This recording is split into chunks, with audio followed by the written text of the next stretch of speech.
Selamat datang, selamat beribadah di POUK PWKP Rempoa dalam ibadah Minggu Prapaskah kelima 29 Maret 2020. Kiranya ibadah ini memberkati Bapak Ibu sekeluarga dalam damai dan sukacitanya.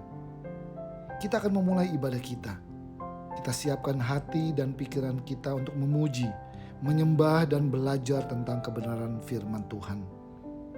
Dan sejenak kita memasuki saat teduh.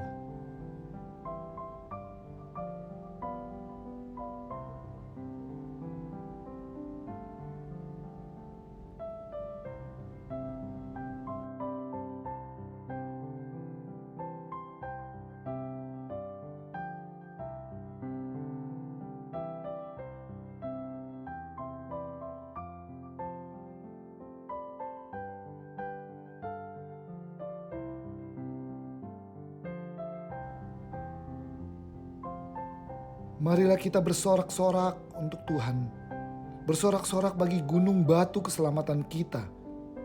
Biarlah kita menghadap wajah-Nya dengan nyanyian syukur, bersorak-sorak baginya dengan nyanyian mazmur. Sebab Tuhan adalah Allah yang besar, dan Raja yang besar mengatasi segala Allah.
Jemaat kekasih Tuhan, mari kita membuka ibadah kita dengan votum dan salam rasuli. Pertolongan kita dalam ibadah minggu saat ini adalah dalam nama Tuhan yang menjadikan langit dan bumi, yang tetap setia untuk selama-lamanya dan tidak pernah meninggalkan perbuatan tangannya. Terimalah salam, kasih karunia dan damai sejahtera dari Allah Bapa dan dari Tuhan Yesus Kristus serta persekutuan dengan Roh Kudus menyertai saudara sekalian. Amin. Yang menjadi nats pembimbing dalam ibadah kita pada pagi hari ini terambil dari Injil Matius pasal yang ke-11 ayat 28 sampai dengan ayat yang ke-29. Demikianlah firman Tuhan. Marilah kepadaku semua yang letih lesu dan berbeban berat, aku akan memberikan kelegaan kepadamu. Pikulah kuk yang kupasang dan belajarlah padaku, karena aku lemah lembut dan rendah hati, dan jiwamu akan mendapat ketenangan. Haleluya, kemuliaan bagi Allah di tempat yang maha tinggi. Amin.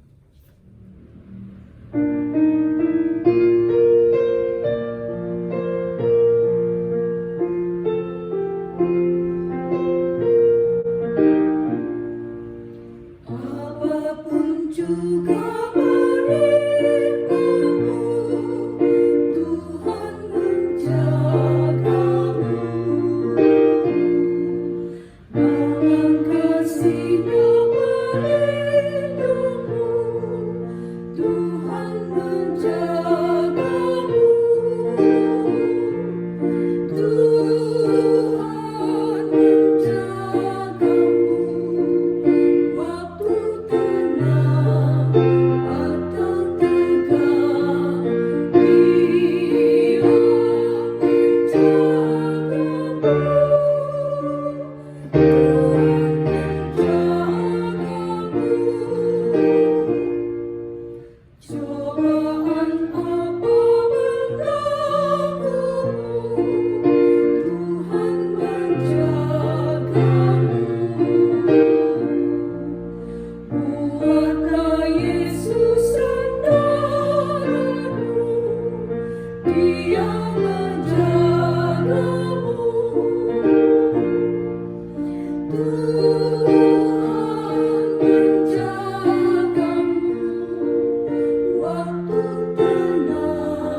Pembacaan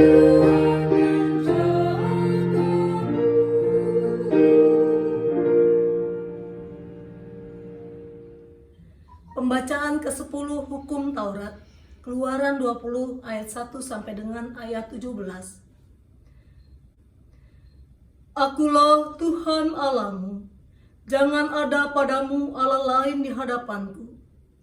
Jangan membuat bagimu patung yang menyerupai apapun yang ada di langit di atas, atau yang ada di bawah bumi, atau yang ada di dalam air di bawah bumi.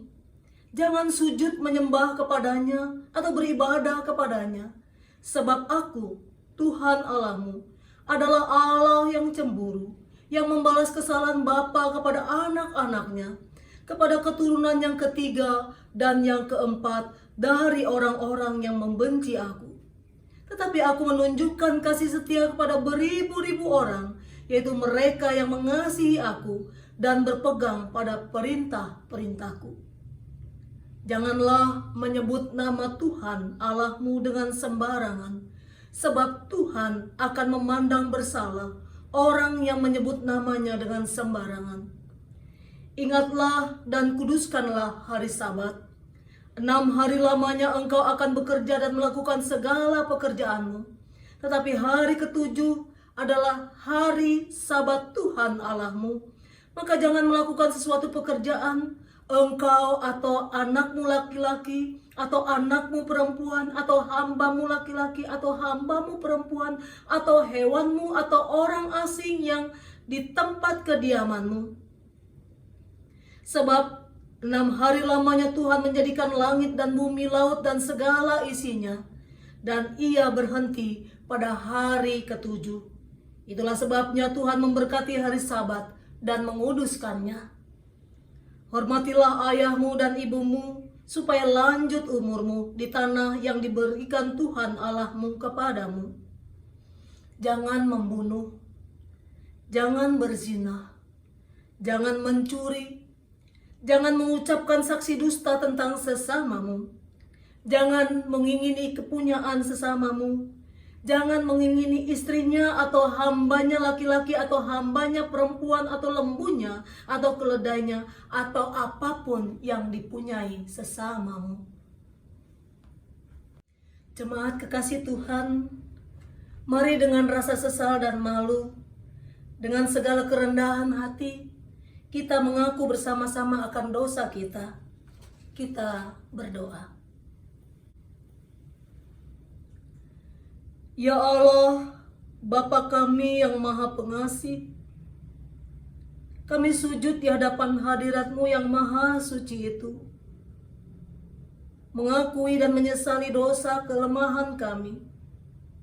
Kami patut binasa, tetapi kasih setiamu yang tidak menghendaki kami binasa itulah yang memelihara kami, supaya kami mengenal rencana damai sejahtera-Mu yang berkelimpahan itu. Demi Tuhan Yesus Kristus, Juru Selamat kami. Amin. Saudara-saudara, kepada setiap kita yang datang dengan sungguh-sungguh mengaku dosa di hadapan Allah, dengarlah janji Allah tentang pengampunan dosa kita dan amanat hidup baru bagi kita. Saudara sekalian, jika kita mengaku dosa kita, maka Ia adalah setia dan adil, sehingga Ia akan mengampuni segala dosa kita dan menyucikan kita dari segala kejahatan. Allah telah mendamaikan isi dunia dengan dirinya dengan perantaraan Kristus. Oleh sebab itu, biarlah kita juga diperdamaikan dengan saling mengampuni serta mengambil bagian dalam damai sejahtera Allah. Demikianlah firman Tuhan dalam Yesaya 54 ayat yang ke-10. Sebab biarpun gunung-gunung beranjak dan bukit-bukit bergoyang, tetapi kasih setiaku tidak akan beranjak daripadamu, dan perjanjian damaiku tidak akan bergoyang. Firman Tuhan yang mengasihani engkau.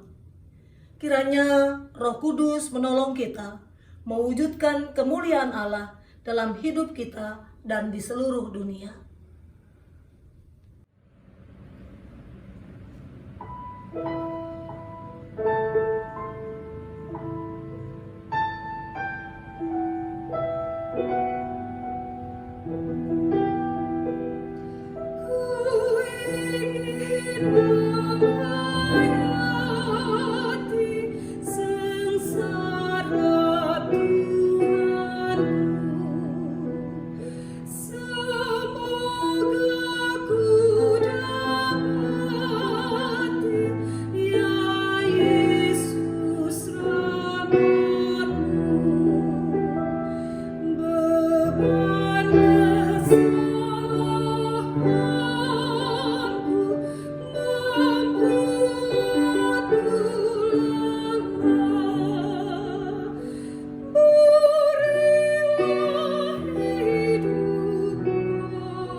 Jemaat kekasih Tuhan, mari kita siapkan hati dan pikiran kita dalam membaca dan merenungkan firman Tuhan. Firman Tuhan saat ini akan diambil dari Yeskiel pasal 37 ayat 1 sampai dengan ayat 14. Mari kita berdoa. Bapa Sorgawi, di tengah kebersamaan kami saat ini, bersama dengan keluarga kami masing-masing, kami datang menyembah sujud di hadapan hadirat-Mu dan ingin membuka Alkitab kami. Kami akan membaca dan merenungkannya. Ya Tuhan, curahkanlah kepada kami hikmat-Mu, agar kami boleh mengerti akan apa yang Kau kehendaki melalui berita firman-Mu.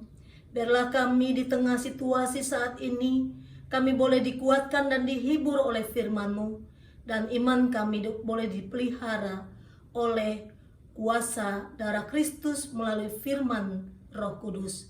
Di dalam nama Tuhan Yesus kami berdoa. Haleluya. Amin. Lalu kekuasaan Tuhan meliputi aku, dan Ia membawa aku keluar dengan perantaraan Roh-Nya dan menempatkan aku di tengah-tengah lembah, dan lembah ini penuh dengan tulang-tulang. Ia membawa aku melihat tulang-tulang itu berkeliling-keliling, dan sungguh amat banyak bertaburan di lembah itu. Lihat, tulang-tulang itu amat kering. Lalu Ia berfirman kepadaku, "Hai anak manusia, dapatkah tulang-tulang ini dihidupkan kembali?" Aku menjawab, "Ya Tuhan Allah, Engkaulah yang mengetahui." Lalu firman-Nya kepadaku, "Bernubuatlah mengenai tulang-tulang ini, dan katakanlah kepadanya, hai tulang-tulang yang kering, dengarlah firman Tuhan. Aku memberi nafas hidup di dalammu, supaya kamu hidup kembali. Aku akan memberi urat-urat padamu, dan menumbuhkan daging padamu. Aku akan menutupi kamu dengan kulit, dan memberikan kamu nafas hidup, supaya kamu hidup kembali, dan kamu akan mengetahui bahwa Akulah Tuhan." Lalu aku bernubuat seperti diperintahkan kepadaku, dan segera sesudah aku bernubuat, kedengaranlah suara. Sungguh, suatu suara berderak-derak, dan tulang-tulang itu bertemu satu sama lain.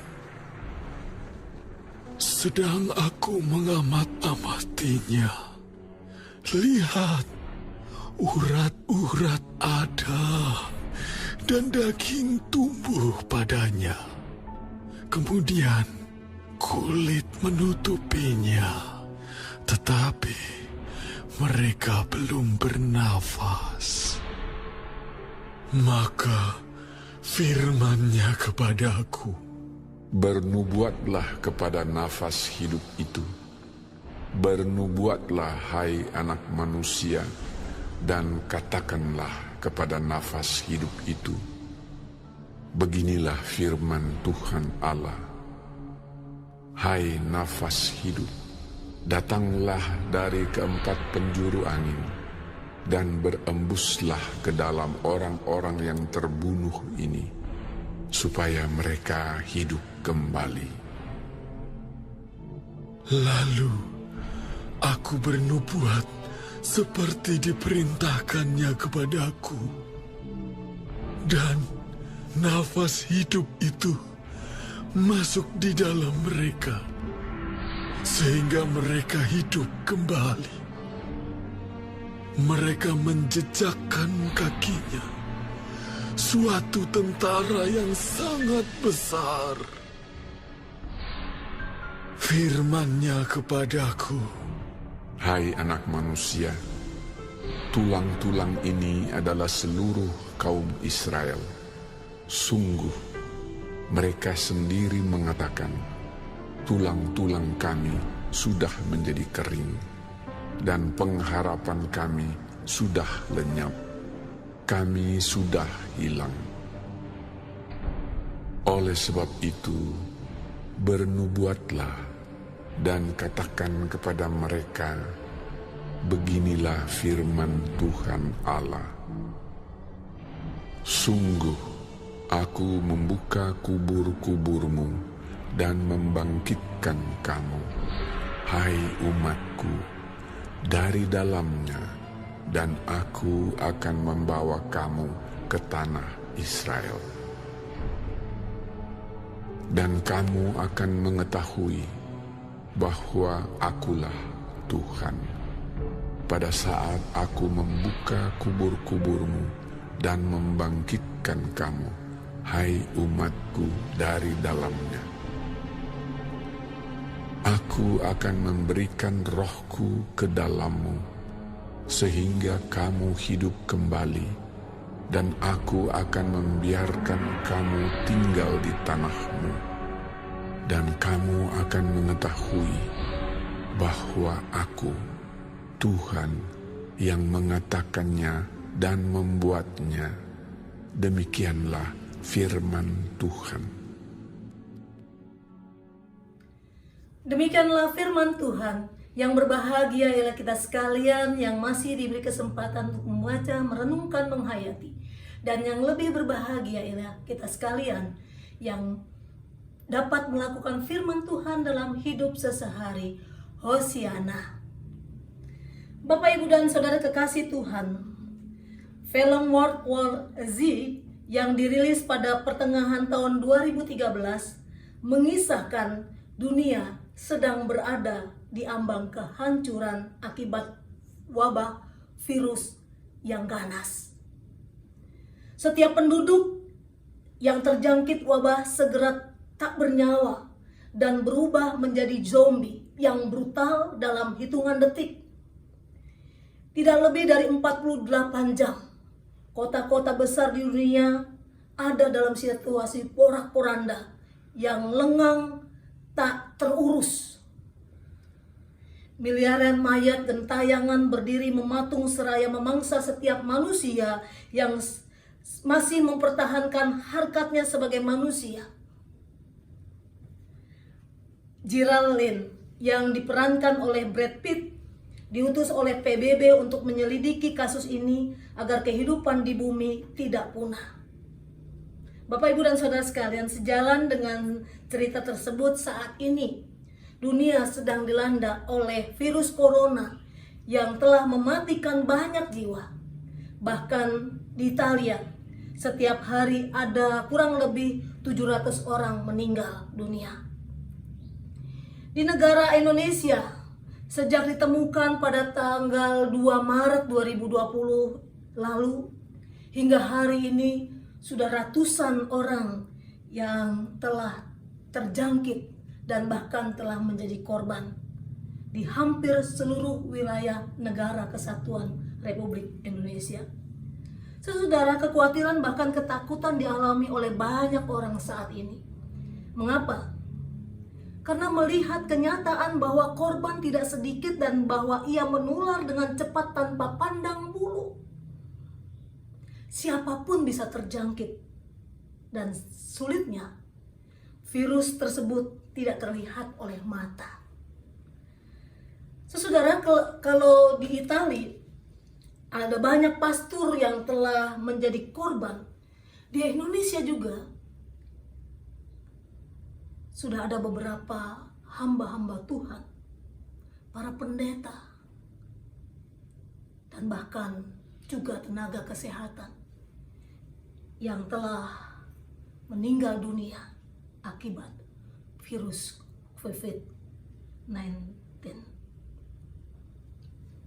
Bapak, Ibu, dan Saudara, di tengah situasi seperti ini, kita mendapat pesan dari bacaan Yehezkiel 37 ayat 1 sampai dengan ayat 14.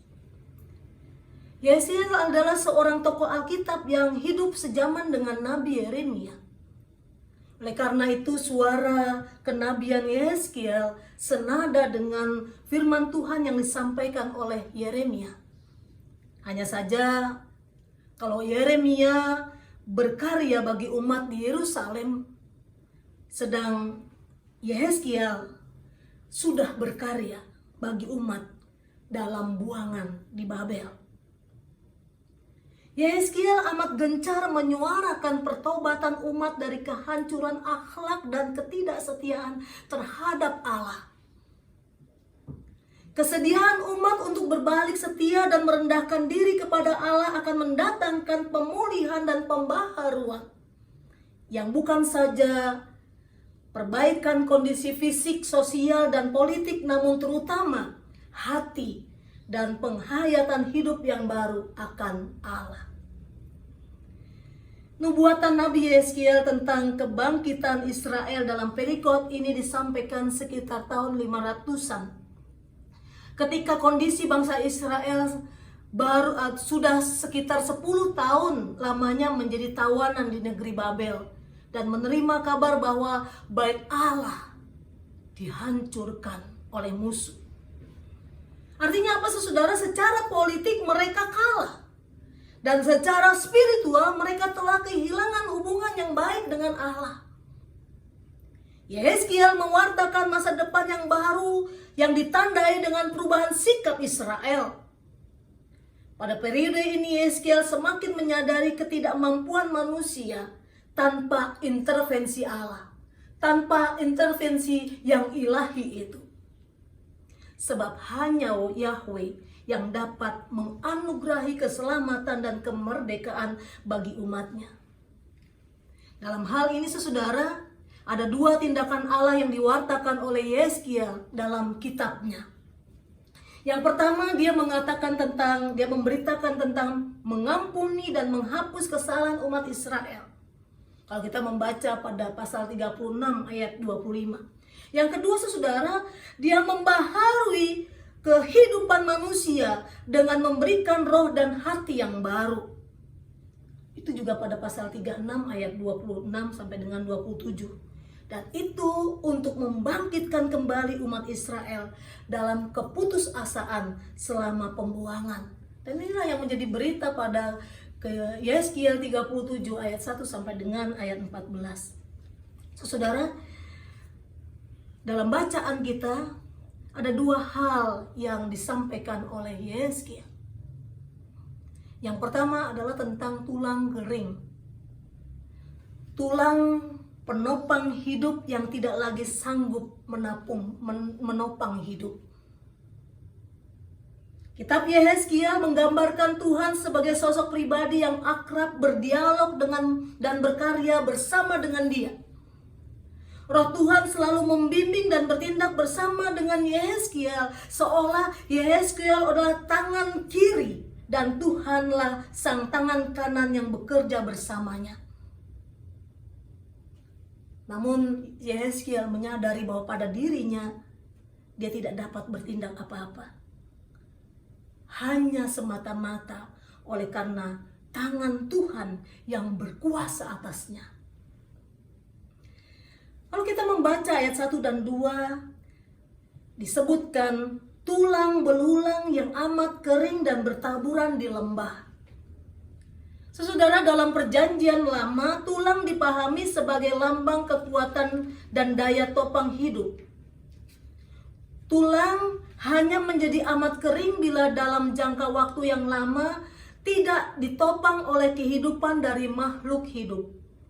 Sebaliknya, daging dan urat yang mampu kontraksi, yang mampu bergerak juga tidak akan berperan besar tanpa hadirnya tenaga, tanpa hadirnya tulang.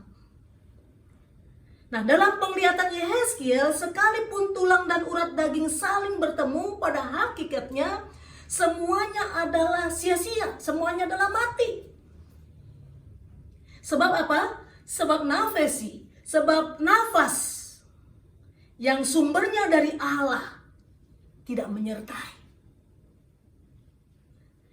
Tulang-tulang kering yang berserakan di lembah bisa jadi karena peperangan dua kubu tentara yang berseberangan. Kalau kita membaca ayat 1, ayat 2, dan ayat 10. Dan pada saat dua kubu Israel dan Yehuda meninggalkan Tuhan dan menyalahgunakan hidup untuk membangun kekuatan, maka mereka akan saling membinasakan.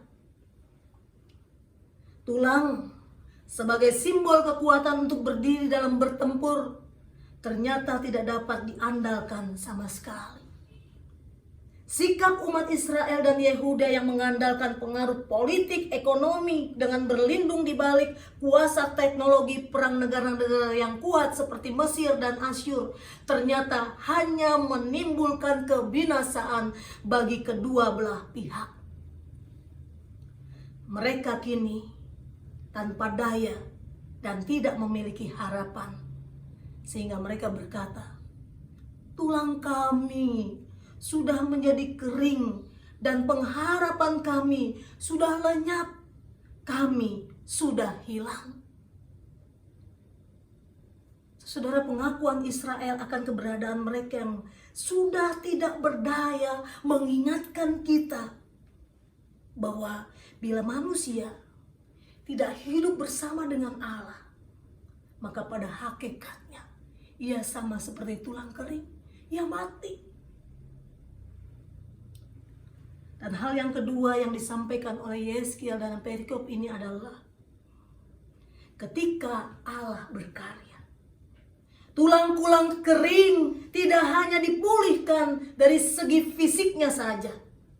Ayat 10 menyebutkan bahwa roh Allah menghidupi tulang-tulang itu hingga menjadi kesatuan tentara yang amat besar yang menjejakkan kakinya. Artinya apa, saudara? Ada berita pemulihan tersebut menjadi satu bagian yang tidak terpisah dengan berita perdamaian antara Yehuda dan Israel. Kalau kita membaca perikop berikutnya atau ayat berikutnya pada ayat 15 sampai dengan ayat 28. Allah menjadikan mereka satu bangsa di atas gunung-gunung Israel dan menjadi satu raja memerintah mereka seluruhnya, sehingga mereka tidak lagi menjadi dua bangsa dan tidak lagi terbagi menjadi dua kerajaan. Mereka menjadi satu, utuh, dipersatukan oleh Allah. Mereka telah diperdamaikan, dipulihkan. Bapak Ibu dan Saudara, penglihatan di dalam Yehezkiel 37 ini menegaskan makna pengharapan yang diberikan Allah kepada umat dalam pergumulan mereka. Pengharapan tersebut adalah Allah tidak akan membiarkan umat berada dalam pergumulan mereka terus-menerus. Sebaliknya, Allah akan menolong umat untuk mengatasi pergumulan mereka. Allah tidak akan membiarkan kuasa kematian menguasai kehidupan umatnya. Allah akan melakukan tindakan-tindakan yang terkadang di luar pemikiran umat tetapi bermanfaat untuk menolong umat di dalam berbagai pergumulan hidup mereka. Yehezkiel melihat betapa atas kehendak Allah kebangkitan tubuh yang fana dan kematian ini terjadi. Otoritas Allah sanggup membangkitkan jasad manusia seperti yang dibuat oleh Tuhan Yesus dalam diri Lazarus yang sudah 4 hari mati dan dikubur, dapat dibangkitkan, dihidupkan kembali. Kita bisa baca dalam Injil Yohanes 11 ayat 1 sampai dengan ayat 45. Jadi saudara, bagi Allah tidak ada yang mustahil. Jelas dalam bacaan kita tadi, Allah sanggup menenun kembali tulang belulang manusia yang sudah kering dan berserakan dengan memberikan daging dan kulit pada tulang-tulang itu, sehingga secara fisik dapat kembali menjadi manusia, dan bahkan Allah sedia memberi nafas hidup kepada mereka itu. Semua itu memperlihatkan bahwa tindakan Allah menenun tubuh manusia itu adalah atas kuasa dan otoritasnya semata. Jadi kalau kita tahu bahwa Allah sanggup melakukan segala perkara, bahkan perkara yang tidak pernah terpikir oleh manusia, apalagi yang harus kita khawatirkan, apalagi yang harus kita takutkan oleh orang-orang percaya. Benar, kita tidak boleh menggampangkan. Kita tidak boleh menganggap enteng dengan masalah virus corona ini. Tapi juga kita tidak boleh memiliki kekhawatiran yang berlebihan sehingga seakan-akan Allah tidak sanggup lagi, atau kita bersikap seolah-olah kuasa Allah tidak ada lagi. Yakin dan percayalah, kalau kematian bisa Tuhan kalahkan, maka kuasanya juga akan mampu mengalahkan setiap perkara yang hadir di hidup kita, termasuk perkara virus corona. Hanya saja kita harus taat pada apa yang diatur dan disampaikan oleh pemerintah. Yang paling utama yang dapat dan mampu kita lakukan adalah jaga jarak dan diam di rumah. Yesaya 26 ayat 20 mengatakan, masuklah ke dalam rumahmu, hai bangsaku, lalu tutuplah pintu. Lakukanlah itu bagi kepentingan bersama, bukan hanya untuk sendiri, tetapi untuk seluruh kemaslahatan. Tuhan memberkati. Amin.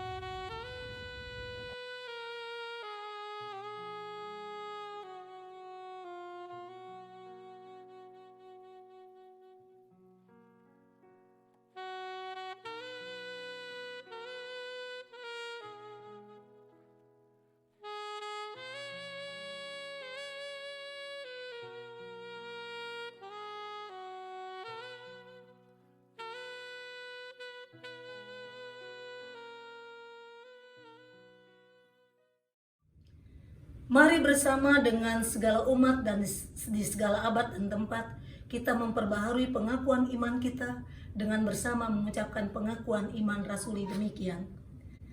Aku percaya kepada Allah Bapa yang Maha Kuasa, Khalik langit dan bumi, dan kepada Yesus Kristus Anaknya yang tunggal Tuhan kita, yang dikandung daripada Roh Kudus, lahir dari anak darah Maria, yang menderita di bawah pemerintahan Pontius Pilatus, disalibkan, mati dan dikuburkan, turun ke dalam kerajaan maut.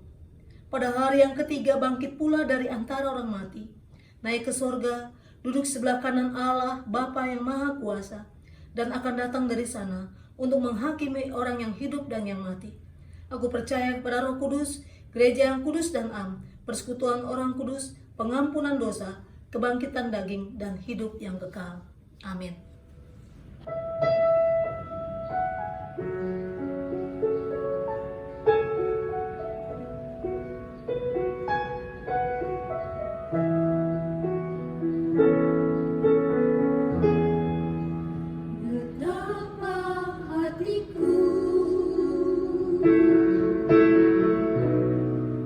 Berterima kasih Yesus, Kau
kita menaikkan persembahan kita sekalian menaikkan doa syafaat kita kepada Tuhan. Kita berdoa.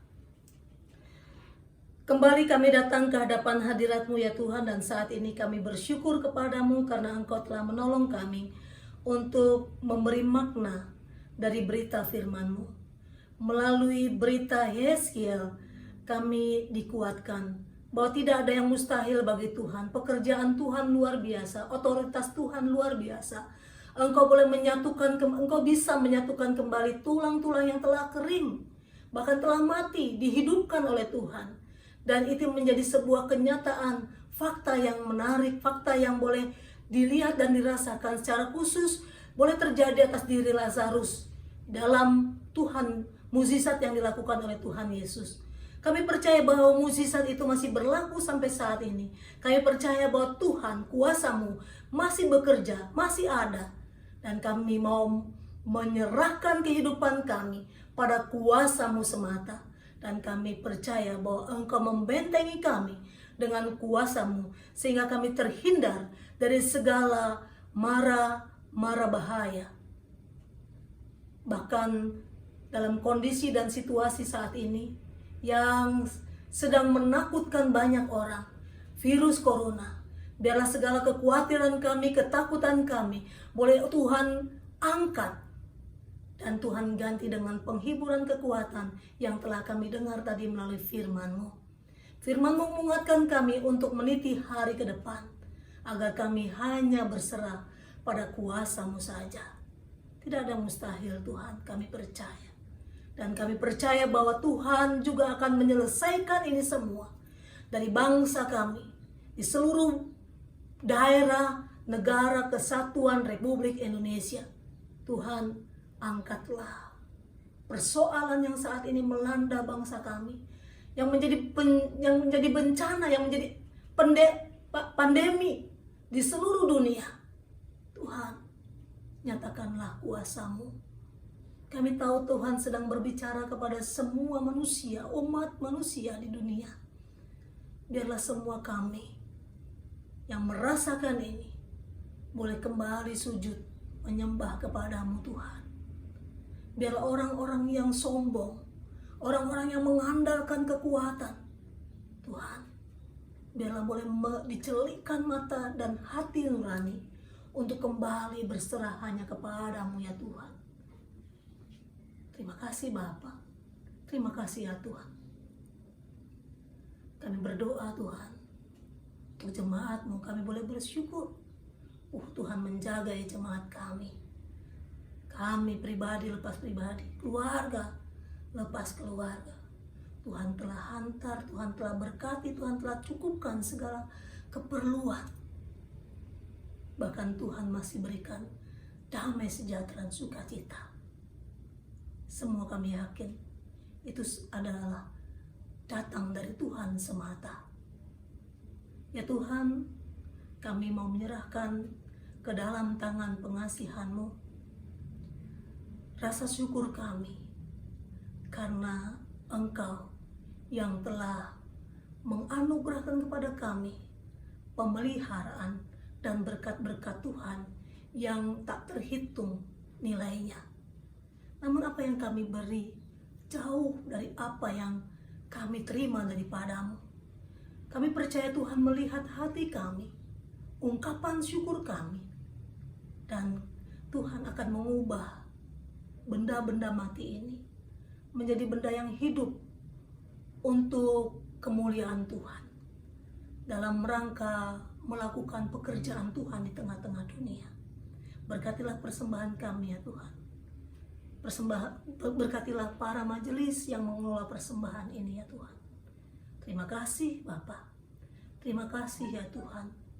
Kami mau menyerahkan ke dalam tangan pengasihan-Mu bangsa dan negara kami, pemerintah kami, dalam mengentaskan berbagai persoalan di bangsa ini, khususnya pandemi corona. Tuhan tolong, biarlah semuanya badai ini boleh berlalu atas kasih sayang Tuhan, atas peduli Tuhan terhadap bangsa kami, dan upaya pemerintah kami. Tuhan berkatilah, supaya melalui apa yang dilakukan oleh pemerintah kami,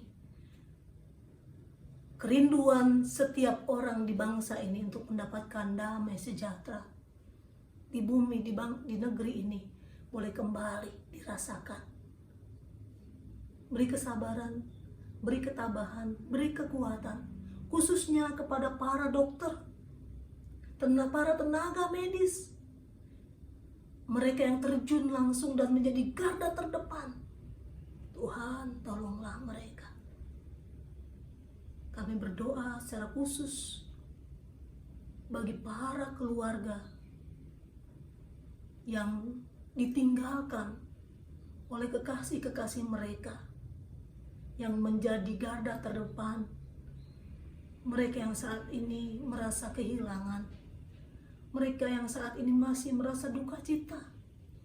Bukan hanya para tenaga medis, tetapi para hamba Tuhan yang juga menjadi korban dari virus corona ini. Tuhan, hiburkanlah dan kuatkanlah keluarga-keluarga yang saat ini sedang berduka. Berilah mereka ketabahan, dan kiranya kuasa-Mu terus bekerja, pemeliharaanmu terus nyata bagi keluarga-keluarga ini. Demikian kami menyerahkan ya Tuhan, mereka yang menjadi pasien, mereka yang menjadi korban, yang terkena, yang terjangkit, yang saat ini harus berjuang melawan virus tersebut. Biarlah mereka berserah penuh pada kuasa-Mu, dan Tuhan memberkati setiap alat peralatan yang digunakan oleh para tenaga medis. Berkatilah ya Tuhan. Kalau Tuhan izinkan, kalau Tuhan berkenan, biarlah tidak banyak korban, tetapi mereka yang terjangkit pun boleh disembuhkan. Terpujilah nama Tuhan. Terima kasih Bapa, terima kasih ya Tuhan. Inilah doa sembahyang kami yang kami panjatkan demi Kristus penebus, Tuhan dan Juru Syafaat kami yang telah mengajar kami berdoa. Bapa kami yang di sorga, dikuduskanlah nama-Mu, datanglah kerajaan-Mu, jadilah kehendak-Mu di bumi seperti di sorga. Berikanlah kami pada hari ini makanan kami yang secukupnya, dan ampunilah kami akan kesalahan kami, seperti kami juga mengampuni orang yang bersalah pada kami. Dan janganlah membawa kami ke dalam pencobaan, tetapi lepaskanlah kami dari yang jahat. Karena Engkau yang punya kerajaan dan kuasa dan kemuliaan sampai selama-lamanya. Amin. Jemaat, kita telah mendengar firman, dan saat ini kita diutus oleh Tuhan untuk kembali ke dalam kehidupan di tengah-tengah dunia ini. Jangan takut, jangan khawatir, karena kuasa Tuhan jauh melebihi kuasa apapun yang ada di dalam dunia ini. Oleh karena itu, tetap bersukacitalah, senanglah melakukan pekerjaan Tuhan.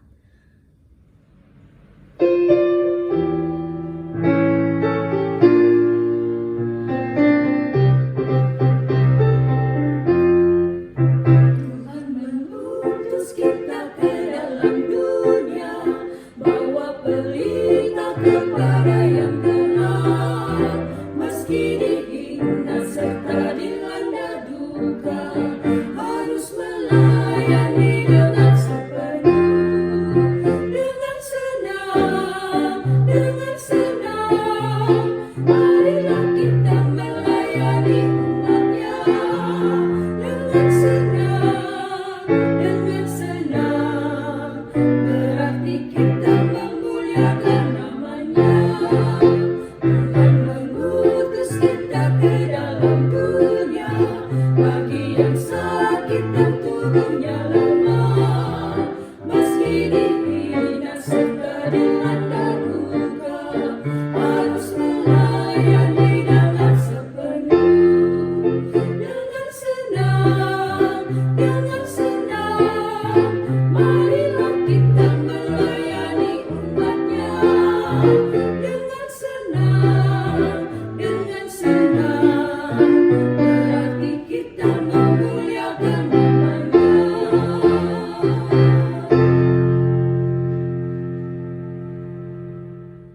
Jemaat kekasih Tuhan, arahkanlah hati dan pikiranmu kepada Tuhan dan terimalah berkat-Nya. Tuhan memberkati engkau dan melindungi engkau. Tuhan menyinari engkau dengan wajah-Nya dan memberi engkau kasih karunia. Tuhan menghadapkan wajah-Nya kepadamu dan memberi engkau damai sejahtera. Amin.